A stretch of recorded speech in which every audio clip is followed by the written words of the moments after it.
Hello once again, everybody, and thank you for joining me here on this Tuesday, June 1st edition of ATS Radio. My name is Adam Burke. I'm joined today by Brian Blessing, the host of Sportsbook Radio and Vegas Hockey Hotline. We're going to talk some NHL playoffs with you here on today's show. Take a look at the Memorial Tournament down at Muirfield Village, not too far from me, a couple hours away, down in the Columbus area. Then we'll take a look at the Belmont Stakes as well as the post draw coming in here this morning at 11 a.m. So we can talk about the last leg of the Triple Crown here up at the Belmont Stakes. Over at ATS.io, got some great stuff for you to check out. My daily MLB article posted every day over there at the website. Also doing the Bettors Box every Monday and Thursday here on ATS Radio. We got picks and predictions across the WNBA, NBA, NHL, all that good stuff. Some updates on the Circa Sports Million and the Circa Survivor as well. Thoughts on some of the NFL futures markets, Coach of the Year, Offensive, Defensive Rookie of the Year, MVP, all that good stuff over at the website for you to check out. Or you can read that stuff through the ATS app, which you can download in the Google Play Store or in the Apple Store.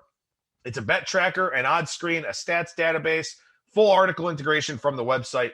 Tons of great stuff for you to check out in that ATS app. So I encourage you to download that today. With that, we bring on today's guest. That is Mr. Brian Blessing, the host of Sportsbook Radio and Vegas Hockey Hotline at Brian Blessing on Twitter. Brian, how's it going today, man? All right, Adam. What a great time of year, man. I mean, everything got moved back, so this month of May has been insane. Yeah, absolutely. The month of May was crazy. In June, a lot of things left to be decided here as well. And of course, college football and NFL season win totals out already. So those markets are kind of ramping up. And I believe I actually saw it today on Twitter. We are 100 days away from the start of the NFL season. So it's coming quick. No, I mean, to that end, we actually did division odds and season win total videos at ATS.io. So it's a coming fast. Yeah, absolutely. I put up all four AFC ones here over at our ATS YouTube page today. NFC will go up tomorrow. So keep an eye out for those from Brian over on our ATS YouTube page. But Brian, I know you're a hockey guy, and we had a couple of interesting results last night. The Islanders getting back into the series with Boston. That series now tied at 1-1. And Montreal pulls off the upset. They come back from being down 3-1 in the series to advance and beat the Toronto Maple Leafs in 7 games. And, what's really interesting about this is, we've kind of talked about this on the show. It's been a long time since a Canadian team has won the Cup, a Canadian team guaranteed to be in the Final Four. With the way that this playoff format is designed, I don't really think that they expected it to be Montreal and Winnipeg playing for a spot in the Final Four, though. Well, I really liked Winnipeg against Edmonton. I didn't see a sweep coming, but I really did like Winnipeg. The Montreal series, I know we had talked about when it started. I said it'll be a lot closer than a lot of people think. That Price is such a good goaltender. And it's a fresh start, and the Leafs' goaltending and defense is suspect at best. And I liked Winnipeg to win the series. I thought it would be a lot closer for Montreal. And honestly, I didn't see them getting the win when they were down 3-1. But, boy, the Leafs had chance after chance after chance, and Price just frustrated the heck out of them. Yeah, and that was one of those series, too, where hockey is very much a team sport, and you get a lot of role player guys that score big goals and all that kind of thing. But the biggest thing for Toronto in that series, Mitch Marner did very little. Austin Matthews got off to a good start in the series, didn't do a whole lot in the second half of that series where, of course, Montreal won 3 straight games. That's the thing, you get the role players that contribute, but your stars have to be the guys. And when you look at some of these teams that have advanced, Tampa Bay, all their star players doing everything. You look at some of these teams that do advance and the stars are at the forefront. And Toronto's stars just weren't there. And now you sort of wonder going forward here, what this team does. Because offensively, they're fine. On the back end, they're questionable. And Jack Campbell, for the most part, played very well this season as their goaltender. Maybe they found something there. But you do wonder with Toronto going forward here, I don't know how they jumpstart those star players in the playoffs, but Matthews and Marner had to do more in this series to close it out, and they simply didn't. Matthews and Marner are taking such incredible heat right now, and you can rack up all the points you want. Honestly, you can say the same thing about Connor McDavid. He'll win Hart Trophy after Hart Trophy. At some point, you say, yeah, he needs a supporting cast. At the same time, if you're quote unquote the best player in the world in McDavid's case, or pretty near the top of the list in Matthews' case, I mean, shouldn't there be a game or two in a series that even if the supporting cast isn't that good, that the guy gets a goal and 2 assists and puts the team on his shoulders and wins a game? You would think. Yeah, you would certainly think so. And of course, we'll see what happens with Toronto as we go forward here. But before we step away from the North Division, that series between Montreal and Winnipeg begins on Wednesday night here. Winnipeg, of course, sweeping Edmonton. That was a outcome that we didn't really expect to see here in this postseason. I mean, obviously, Winnipeg winning the series, certainly a possibility. Sweeping this series, that's a little bit different. But now this Winnipeg team hasn't played since May 24th. On the other hand, Montreal spent a lot of energy to get back in that series and win that series against Toronto. So game one coming up here on Wednesday night, Winnipeg taking the money off the opening line up from the minus 110 range to minus 125. What do you think about game one on Wednesday night between those two? And what do you think about the series as a whole? Wow. You got Price is playing at a great level, and Hellebuck is capable of doing really good things. Don't sleep on Winnipeg's firepower up front. Scheifele is maybe, I think you can make the case, the most underrated player in the NHL. So Winnipeg has some firepower up front. Montreal, I think, has the edge defensively. And the goaltending, I would say, is a push, although Carey Price currently looks like Carey Price of 2 or 3 years ago. So there's a fine line when teams play a seventh game and you're like, oh, they played a seventh game and they're worn out. I've seen many, many times teams win the seventh game, carry that momentum into game one and hit the game two. Well, Vegas just went through that, won game 7 against Minnesota and got absolutely demolished by Colorado. So, I mean, Colorado's a different animal than Winnipeg. So there's no right or wrong answer. It's just trying to get a read on it. My general rule of thumb, Adam, I wouldn't deviate from it, is before teams know each other and the angst and the hate builds up and the adjustments are made by the coaches, I tend to generally look to play the over in game one of any series and then, see how that goes and look for it to boomerang back. So I would probably, and if the plus price is nice, it's 5.5 under 40. So you're getting plus 15, plus 20 cents. I'd probably go over the total in game one. As you said, Hellebuck's off a long time.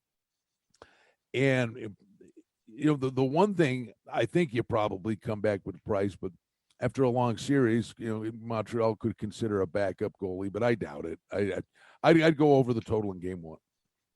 Speaking of overs here, 2 games in the Islanders and Bruins series, 2 overs so far. Boston wins game 1, 5-2. Islanders win game 2, 4-3 in overtime. And that was a huge win for the Islanders last night because they took a 3-1 lead into the third period, blew it, but then wound up getting the Cizikas winner in overtime with about 5 minutes left in the extra period. So huge win for the Islanders, blowing that lead, but still being able to get out of Boston with a split. Game 3 coming up here on Thursday, so the extra off day for those two teams. But, Brian, what have you seen so far in this series, and how do you think this thing kind of plays out going forward? Well, I think what's been, if you wanted to say surprising, is the Islanders actually not only finishing, but stylistically, it's almost like they're saying, we're willing to run with you here a little bit, because Boston's no great offensive juggernaut. Believe me, the first line is amazing. But I think the Islanders are saying, hey, look, we got to score, and they are challenged to score. And I think the Islanders are actually playing a little more open style than they're accustomed to playing. And then they're counting on Sorokin or Varlamov to deny the big chances the Bruins are getting. So the way it's being played is a little interesting to me. I really didn't see this coming.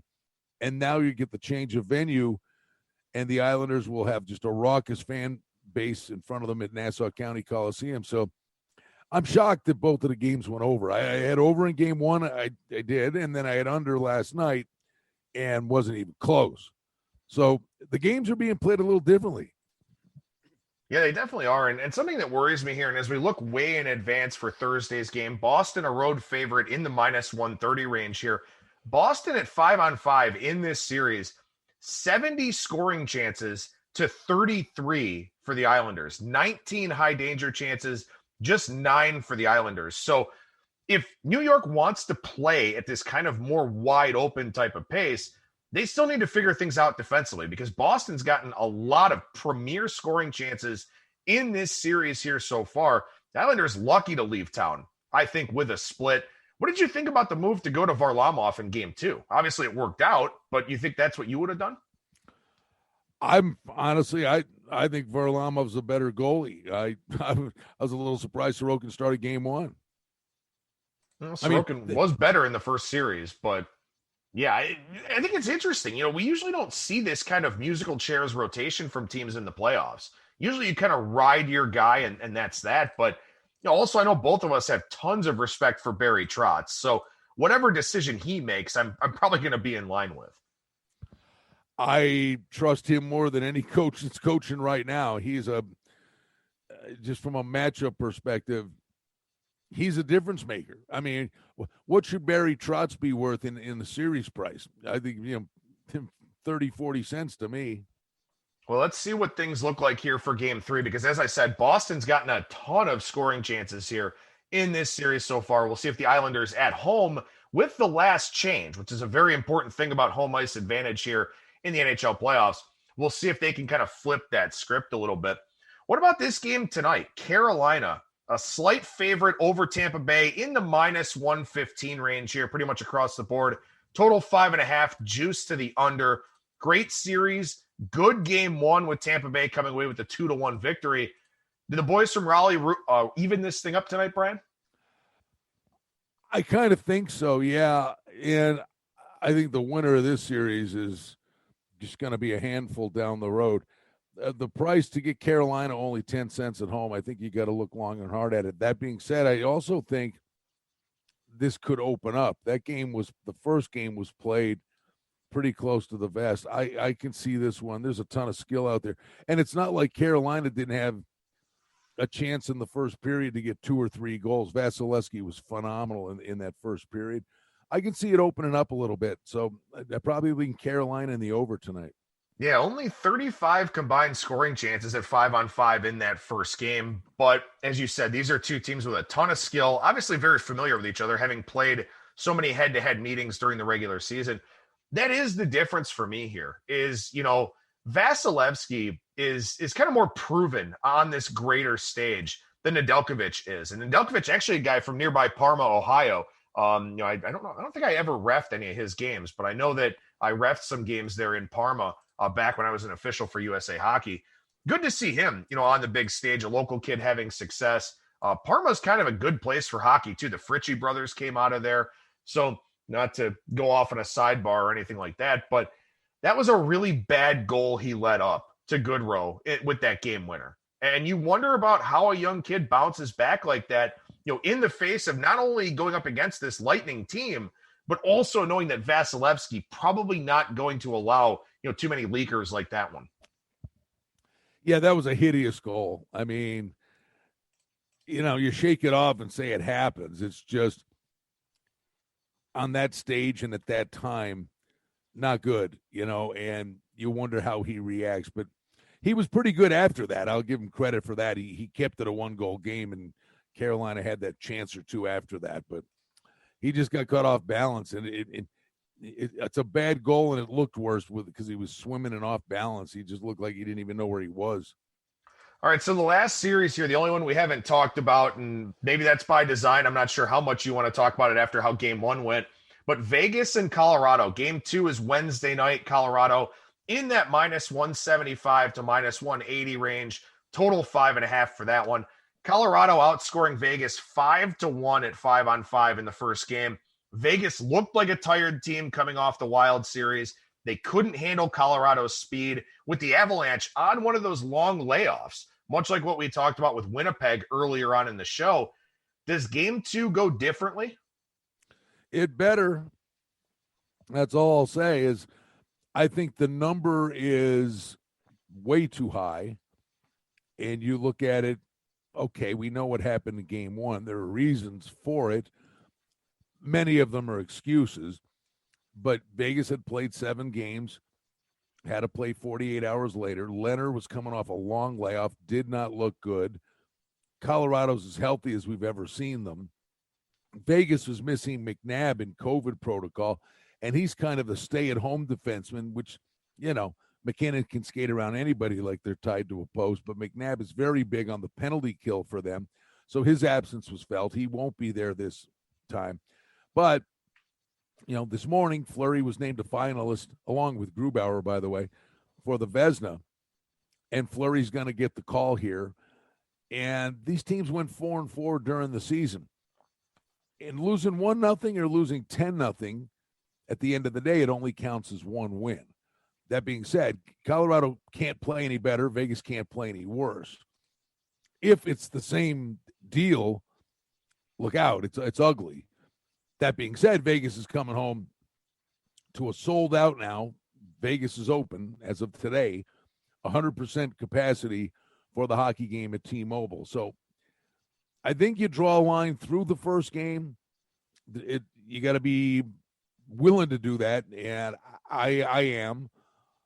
I still think Vegas, at the end of the day, they get in these long stretches of squeezing the stick and get tons of chances and can't finish. But I would expect a very, very good effort from Vegas. That number's too high. There are a couple of things that I do like here. I mean, one of them is if you're going to get blown out, at least it was Leonard. At least it wasn't Fleury. And obviously a lot of people kind of question that decision, from Pete DeBoer about whether or not, Leonard was the right call coming off the long layoff and all of that. I don't hate the idea of getting Fleury a couple of extra days of rest, especially with the extra off day between game 1 and game 2. Not really the worst of ideas, but also, too, getting trucked 7-1. Throughout the entire second half of that game, Vegas just kind of gets to roll 4 lines. Of course, Ryan Reeves, getting kicked out, now suspended for 2 games. But you kind of get to roll everybody. Nobody has that big of a workload, all of that. So, yeah, it looks really bad. But long term, with Fleury getting a break and not burning, all of your top guys throughout the game, maybe it's not a bad thing for Vegas long term. No, I honestly said Friday leading into the weekend, if Vegas wins against Minnesota, he should start Leonard in game 1. And if they were tired, and maybe he comes in and saves the day and steals one. Well, he was not sharp at all, but they were awful in front of him. But had Fleury started that game and got killed, then you really got chinks in the armor. So, you're counting on Fleury to come up with a big game, save the day. And at the end of the day, as ugly as it is, Adam, you just have to take the mindset. Your goal when you go there is to get a split. They lost the first game. That's really all it is.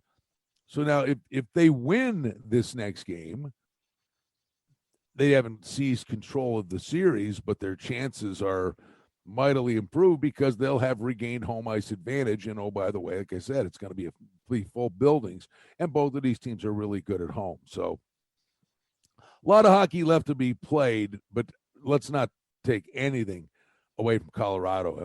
It's McKinnon is just, it's ridiculous. You watch this guy, I swear to you. It looks like he's skating downhill.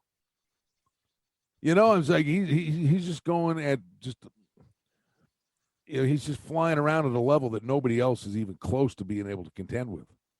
Well, and I think it's important too, and much like we talked about with Toronto and how their star players were noticeably absent, throughout most of that series against Montreal and certainly late in the series. Look, it was the Blues, and I know that you were a little bit higher on the Blues coming into the playoffs than I was, but it was McKinnon, it was Landeskog, it was Rantanen, the guys that had the bulk of the points for Colorado, and then in game 1, Makar's got 4 points. Landeskog and McKinnon with 3. Rantanen with 3. All of them scored goals. That's what you want. You want your star players to get off to a good start here in these series. And you hope for Vegas here in game 2 that, some of their stars. You hope Mark Stone has a big game. You hope Pacioretty, coming back off the shelf winds up with, another key goal, something like that. That's the thing that concerns me for Vegas long term, is that top line and those top guys for Colorado look virtually unstoppable right now. And that's really what you need, I think, to carry you through the early part of the playoffs. And then it's the role guys later on that seem to have a big impact. Your best players, it's cliche, your best players have to be your best players. I mean, Vegas's fourth line was actually carrying play more than the top 2 or 3 lines. So, when it's all said and done, you draw a line through it. But you're right. Stone as a captain has been phenomenal. The thing is, I mean, he's not a sniper, he's capable of producing big plays, but Pacioretty's return helped them in Game 7. And he and Pacioretty have to really step it up, in this second game. But Stone's that kind of guy. I would expect a big effort from Stone. And they got to make Grubauer work for it. There was just Colorado was a free roll. They were just racing around in Vegas's end of the rink. Vegas got to get down and dirty. I think they have to simplify things and, play a chip and chase game and start. Makar and Girard, these defensemen are unbelievable offensively. But they're smallish guys. I mean, you got to wear them down. You got to hit these guys. Not to the point where you run around and hitting is more important than the play of the game itself. But that's Vegas's MO here. I mean, I think they've got to wear that young defense core down. Yeah, and also, too, it's going to slow Colorado down in transition. And that's really, to me, I think when Colorado is the most dangerous. So, yeah, I think you kind of – and it's tough because I don't think Vegas really wants to play that kind of game because they're very good in transition themselves. But I think that is the adjustment that you need to make, is to try and find a way to slow Colorado down through the neutral zone, whether that is kind of the chip and chase and forecheck game or, whatever they decide to do. But yeah, I would expect to see some adjustments here in Game 2, and I think that they could be adjustments that will kind of dictate the rest of the series as well. Is Ryan Reeves a loss for them, being suspended for 2 games, or not really? No, I don't think so. 2 games wasn't enough, by the way. It's funny. I did a radio hit up in Vancouver, and these guys asked me about that and said they had a former player, Anthony Stewart, was on, and he said, "Oh, the Ryan Reeves," and I'm not poking holes at him. I mean, it's all this stuff's in the eye of the beholder. And he said losing Ryan Reeves, hurt them long term more than Pacioretty. And I'm like, I'm sorry, Pacioretty's the one guy you can count on to put the puck in the net, and fighting is not a thing in the playoffs. So, and honestly, against a team that's this fast, the Reeves loss, I don't think hurts. I think the bigger one is that Janmark got hurt. He had a concussion. It doesn't look any way. I don't see any way the kid plays in this next game. And he's the guy who had the hat trick in Game 7. I mean, that's a big loss for Vegas because he just plays a simple, steady game. So Vegas is a mini mash unit coming in here, and Colorado's healthy. And Adam, for how long have we been doing this podcast? I've been drooling over Colorado with you for 2 years. And here's the real rub of this thing. If Vegas had lost to Minnesota in Game 7, we're going, where do you see the changes they make? Even though you got by Minnesota, if you come in here now and you get pitchforked by these guys, your core group is in the late 20s to early 30s with Vegas. Colorado's core group is in their early to mid 20s. You're dealing with these guys for the next 3 to 5 years. And if you're not good enough to beat them now with guys in their prime, or pretty soon you're going to be turning a corner to the back end of some guy's career. I think the reactions when this is all said and done, certainly from a Vegas perspective, if they don't come back, I mean, if it's a long series and it's competitive, so be it. You say you got beat, but the reaction to, is this core group good enough, could be incredible. And Vegas is always in on the big fish. I mean, 3 weeks from now, God only knows what they do. I mean, you can go back to the beginning of the year, say they couldn't score in the playoffs last year. What'd they do? They went and spent $8 million on a defenseman.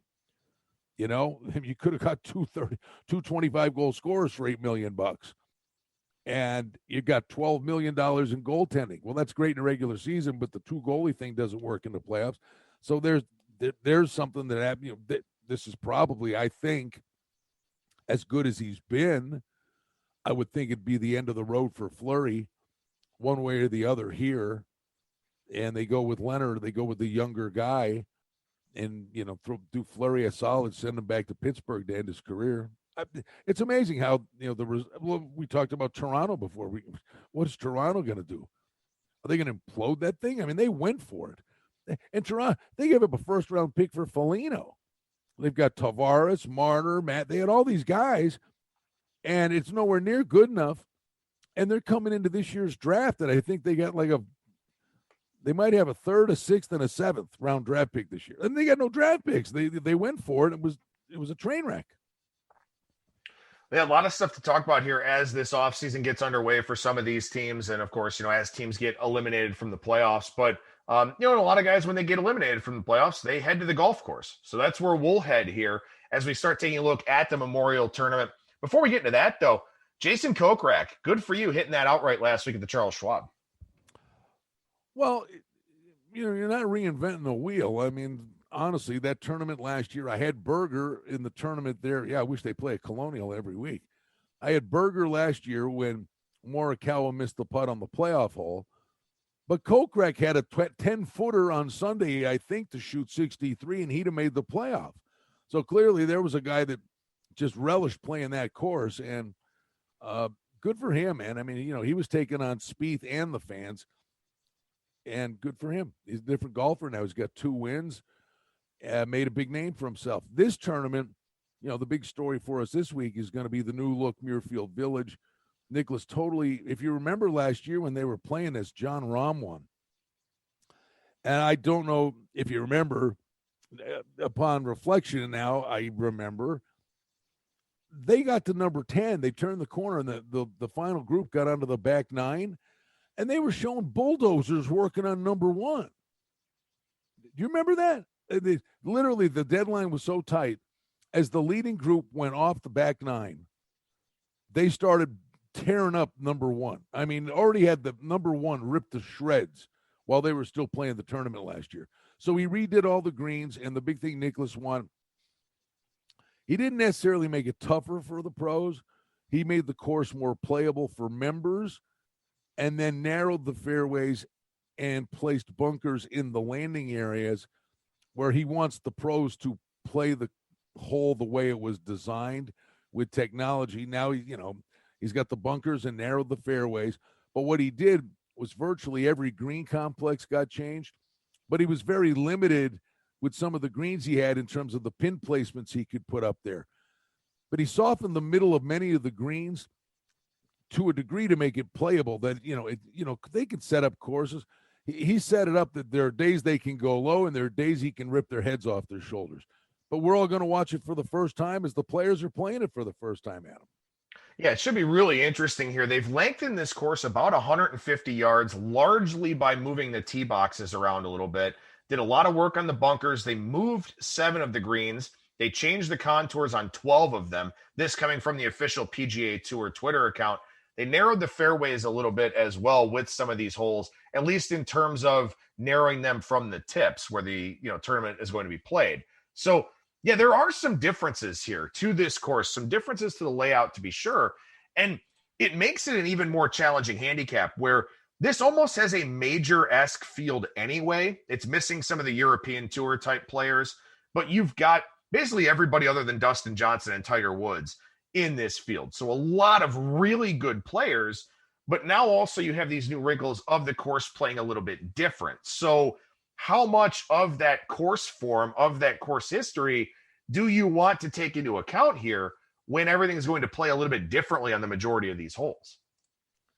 Well, that's just it. I think the majority of the course will play similar, but in a stroke play event, Adam, one snowman and you're gone. So a subtle change that doesn't suit a certain player's eye on one hole is the hole and the change that could derail any one of them. No, absolutely. And I think it makes it tough. I mean, as you said, John Rahm, the favorite here, the defending champ, plus 1150. Keep in mind, too, they played back-to-back tournaments on this course last year. They played the Workday Charity Open, which Colin Morikawa won. Then they played the Memorial the next week, which John Rahm won at 9 under, the lowest winning score since 2012. So The course played very differently between the two events. So keep that in mind, where it was a lot tougher for the second event, the Memorial, the pin placements were different, so on and so forth. But Rahm is your favorite. Hovland and JT are the co-second favorites, 15-1 at DraftKings. Bunch of guys at 1650. Rory, Morikawa, Schauffele, Spieth, Patrick Cantlay has won here. He's 17-1. DeChambeau's won here. He's 18.5-1. Just a lot of really quality players in this field, Brian. Are you looking at some of the shorter price guys, or are you trying to make some price plays this week? No, I'm not. There's no way I'm going, chalkish in this thing. And I think it's a tread lightly thing. Let's see how the course plays. I got 3 guys I'm going to play on the front end of this thing. I don't like the price, but it's understandable. Louis Oosthuizen at 35-1. Drives the ball beautifully. His putting's been great. And this is not a major, but it's Nicholson Memorial. Do you know, by the way, your neck of the woods, what's the weather going to be this week? So it looks like, at least up in this area, there's a chance of rain kind of Thursday into Thursday night, but then the weekend looks pretty good. And actually, we've had very little rain here lately. There was some flooding up at the islands here on Memorial Day weekend, but other than that, very little rain. So I would expect these greens to be pretty quick and the fairways to be pretty dry as well. That's what I'm asking. All right, fast and firm. Louis Oosthuizen certainly would be on the list. Again, seeing Louis at 35-1, he's always a guy you get 50, 60-1. Another guy in decent form, I thought had a really good PGA championship is a guy like Gary Woodland. I think his game is coming back. Guys wins the U.S. Open, kind of goes away. He goes through the body change and the whole lot. I think he knows who he is now. He's finding his game. So I think Woodland is an overlay at 61. And this is a bit of a leap of faith. He has never played well here. But I just keep staring at Cameron Smith this week. And I just think this guy's a world-class player now that's knocking on the door to really, be, a week-in, week-out contender. And I think the days of 45-1 aren't going to be around for much longer. So he's not played well here in the past. But again, this is a different course. So I'm going to say Cameron Smith. I got Cameron Smith, my top pick, with Woodland and Louis Oosthuizen. Woodland's on my list here as well this week. So you and I are in agreement on that one. Woodland, a guy that actually played pretty well here last year in the 2 events as well, a top 5 and a top 25. He's got a couple of other top 10 finishes here at Muirfield Village. So he also plays well here, along with kind of routing into form, as you mentioned. And I know you like to look for those form cycles for guys, or maybe we get 3, 5, 7 events in a row, something like that, where they wind up playing well. I think Woodland is kind of knocking on the door of one of those. So I do like him. As far as the short price goes, and this may be stupid, and I'm, not the smartest guy in the world, but I don't know what it is. I just get this feeling. Were you looking for an argument there? If you want to make one. Well, why don't you wait and hear the player, and then you can tell me how much of a dumbass I am. I don't know why, but I feel like Tony Finau's got a chance to finish one. And it's a short price in that 20, 25-1 range in that area. Finau plays very well here. He was 8th here last year in this tournament, and he just seems to be like a guy that won't overthink the changes to the course. We'll just kind of roll with the punches. He's a very laid-back type of dude. Maybe that hurts him on Sunday. I don't know. But I feel like Finau finishes one here soon, and I think it could be this one. So I like Woodland and Finau. And then the last one for me actually is Charlie Hoffman, who's in phenomenal form. 7 top 20 finishes in his last 18 events. Or in his last 8 events, excuse me. So Charlie Hoffman's swinging it real well, and he plays pretty well here too. So those are the 3 guys I'm looking at this week: Finau, Woodland, and Hoffman. Yeah, the Charlie Hoffman ATM machine's open. I mean, every Sunday, it goes. That's his MO, man. He gets back, he comes, he fires darts on Sunday, finishes 4th or 5th. The guy's making just printing money, but kicking the door down and winning it. I mean, a lot of chances he just can't do it. But now, if there was a top 5, I'd buy in on the top 5. Him sealing the deal, I can't. Hoffman 9-1 for a top 5 finish at DraftKings here this week. Finau, for what it's worth, 5-1. If he gets up there and can't finish one. That's a good price on Hoffman for top 5. couple of other guys really quickly to mention here. Patton Kizzaire's got back-to-back top 3 finishes. He's 140 to 1 out there at DraftKings, and I'm sure there's a better price out there somewhere in the marketplace. So Kizzaire's playing very well. I don't know if you find some really deep matchup stuff or something like that, but top 3 finishes both at the Byron Nelson and also last week at the Charles Schwab. And of course, Sam Burns at 55 to 1 with a win at what was the Valspar, I think, and then a second the following event at the Byron Nelson. So if you're looking for recent form, those are a couple guys to keep on your radar there. Anything else before we head over to the Belmont? I'm looking and I'm assuming. Because I know you caught Kokrak late last week when we were kind of talking about him being a member. By the way, speaking of members here, Jason Day is a member. So not that he's in the greatest of form or anything like that, but in terms of guys that have seen the renovations and the changes to the course, I would assume he's one of them. Jason Duffner is also an Ohio guy, so maybe he's seen him too, and he's won here in the past as well. Yeah, no, I mean, it was Palmer was the member. Oh, yeah, okay. Ryan Palmer, was a member. I played Kokrak just because of the final round last year. I'm looking, it's just me. I'm scrolling all over the place. I'm in the European Tour. Is Rose playing in this thing? No, he's not. So did he just take, he's not over. There's a big European Tour event over in Germany. I played Harding over there. But Rose has played really well here. I'm surprised he's not playing in this event. I'm surprised, too. The other guy who's played really well here is Matt Kuchar, although he's missed the cut the last 2 times. But Kuchar's got really good success here, too. Yeah. But, no, just looking forward to this. And then Torrey Pines, right around, what a summer this is going to be. There's a great tournament this week, U.S. Open, British Open, and then the Ryder Cup. And by the way, don't sleep on, and you saw that last week. He's one of these guys. By the way, I don't see him. But that was the least surprising thing in the world to me that Poulter was up there last week. Didn't play him to win the thing, but he's still one of my favorite golfers all time because he had 2 weeks to make the Masters a few years ago, and he won he was in contention in the match play, and then he won at Houston, and I had him at 80 to 1 before tournament, and he shot 75. And then came back, shot 64 on Friday, and he was 60 to 1 on Friday night. Bet him again, and he won. Well, Poulter, start watching for guys like him and the European guys, but not only that, the American guys that are on the bubble. Poulter is all about, I've got to make the Ryder Cup team.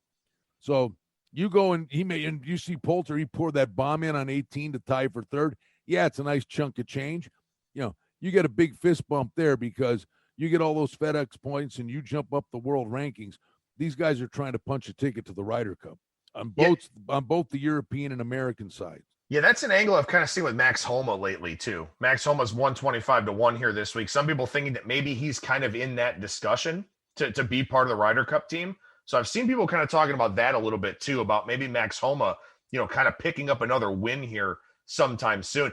Maybe next week, because what's going to be really interesting, I think this is worth talking about quickly here before we go to the Belmont. Next week, they're playing at Congaree Golf Club down in South Carolina. They've never played this tournament before. I've seen some things written about this course that it's kind of a mystery. There's not a whole lot known to these PGA Tour players about that golf course. And you wonder how many guys are going to want to go and play in the heat and humidity of South Carolina before they go all the way out west to Torrey Pines in San Diego for the U.S. Open the following week. So if you've got somebody who plays a good weekend here, a good 4th round on Sunday, something like that, and they're in the field at Congaree next week, that's probably a player you want to take a look at because I don't think many of these favorites and short price guys are going to go down to that tournament next week. Well, see what you do to me here? You do this to me every week. I do want to you every week. Well, hopefully it's good news. All right, this Congaree thing. I'm punching it up real quick. I just got to see tournament info. They don't have a field yet. I don't see Kisner playing this week. I could see Kisner being down there playing that course. I'm playing Kisner next week. I'll tell you that right now. How's that? All right, that's fair. I don't see if he plays. I don't even know if he's playing, but he's not. I don't see him this week. I mean, you got to think a lot of these guys are going to try to get in some kind of form for the U.S. Open. I mean, you just have to. If you can get 4 rounds worth of swings down there at Congaree and make yourself a nice little paycheck, something like that. But, I mean, this is a course that there's really not a whole lot talked about, not a whole lot known about it. I mean, I can't see Dustin Johnson playing there, even though he's a South Carolina guy. I just can't see him playing the week before the U.S. Open. He's not playing this week at the Memorial. But I think next week's going to be a really interesting handicap, and you can use this week to your advantage next week, I think, is basically what I'm saying. Oh, imagine this. Kevin Kisner, his birthplace is Aiken, South Carolina. Yes, sir. Uh-huh. Not far from where my wife grew up. And I'm wondering, guess what? He resides in Aiken, South Carolina. You think he's not down there playing that course every day right now? I mean, I would. That's exactly what I'd be doing. Go ahead and make yourself. So it's awesome. We don't have to do this next week. No, I'm just kidding. That's true. I guess we don't, do we? Yeah, it's. How about that? This is deep South Carolina too. I mean, this is down like Savannah, Hilton Head kind of area. So there you go. Yeah, it's a good one. Should be a lot of fun. All right, let's talk about the Belmont here because we've got the post draw here this morning. Only an 8-horse field for the Belmont Stakes here. Bourbonic in the number 1 post, 15-1. Essential Quality in the 2 post at 2-1. Rombauer, winner of the Preakness, 3-1 in the 3 post. Hot Rod Charlie, 7-2 in the 4. France Go de Ina, whatever, 30-1, not going to win. Known Agenda, 6-1 from the 6. Rock Your World, 9-2 from the 7. And then another big long shot Overtook coming out of the 8 post here. So only an 8-horse field for the longest leg of the Triple Crown, Brian. Yes, sir. And what I would say to you is this is a leap of faith a little bit. I don't have the past performances yet because they did draw early. But I don't know that my opinion's going to change all that much. The thing I need to look at a little closer is how good is Rombauer? Okay, that's my rub here. The race Rombauer ran in the Preakness, I got to do a little more of a deep dive on this. But Rock Your World, I thought for sure they'd bring back in the Preakness. But the fact Medina Spirit's not in here now. Rock Your World is a front runner who got absolutely destroyed at the starting gate at the Kentucky Derby. He didn't get to run his race, and he's not dealing with Medina Spirit here. Hot Rod Charlie's got speed. Essential Quality's got tactical speed. But I'm pretty convinced Rock Your World in the smallish field, a clean break out of the gate, gets the lead, dictates the pace. Then it's like who can get the 1.5 miles. So Rock Your World is absolutely going to be front and center on my plays here. Now, the pace, albeit at 1.5 miles, I'm not as concerned with the pace. It's still a factor, but not as much as most other races because you have to be patient and wait and wait and wait and wait. The horse, I marked it down. I said, I'm playing it. I don't care when. The next time I see this horse, I am playing this horse. I am all in on Bourbonic at 15-1.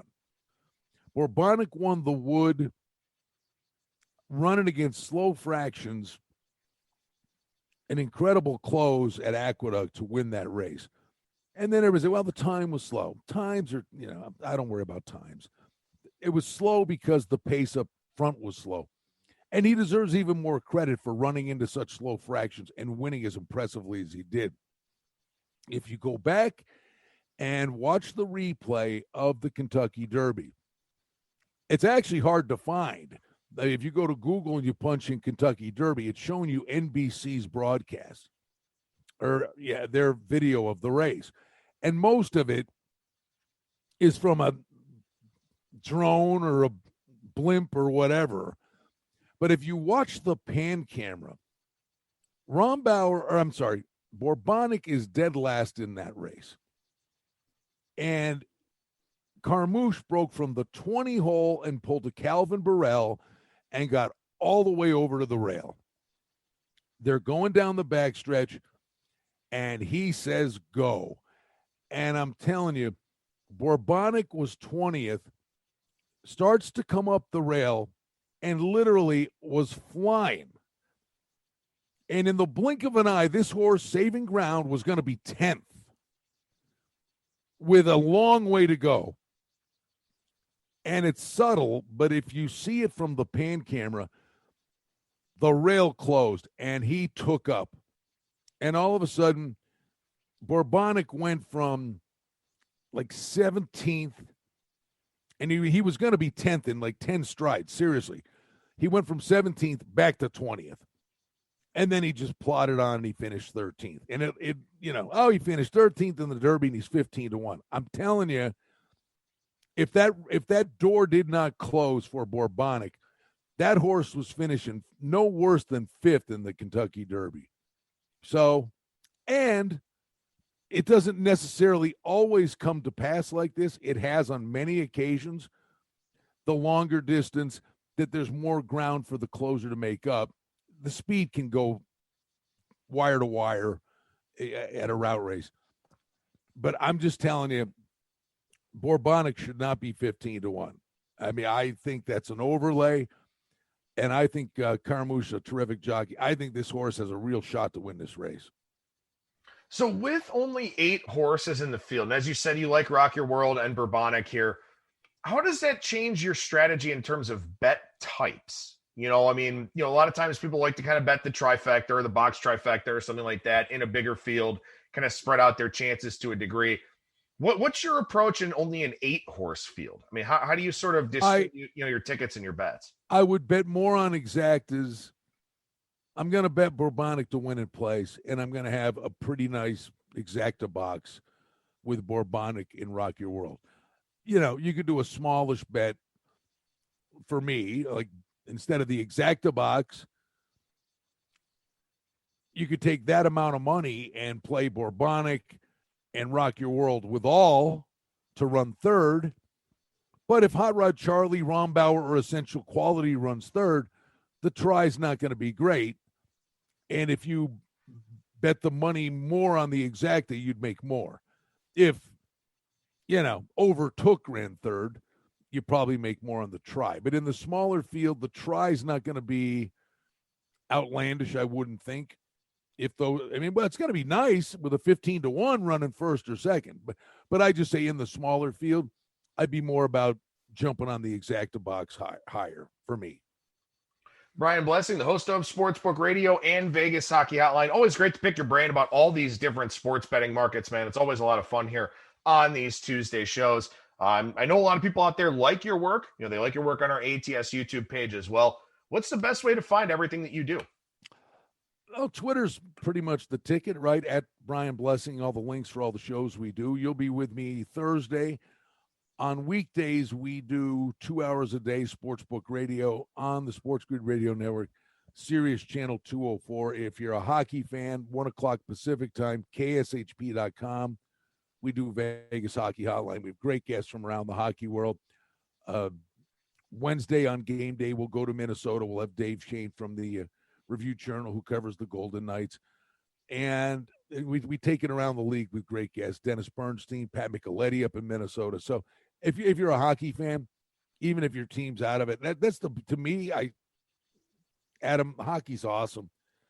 I don't have a dog in the fight, and I'm sitting there watching those 2 games last night on the edge of my seat.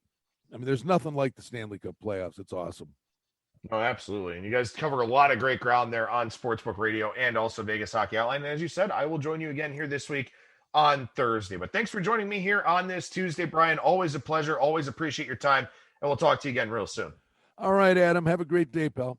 There you go. There's Brian Blessing and at Brian Blessing on Twitter, Sportsbook Radio, Vegas Hockey Outline, and also videos over on our ATS YouTube page. I'll be back again on Thursday this week with another edition of the Bettor's Box, my MLB betting podcast. That'll do it for me. Thank you so much for listening, everybody, and I will talk to you again on Thursday.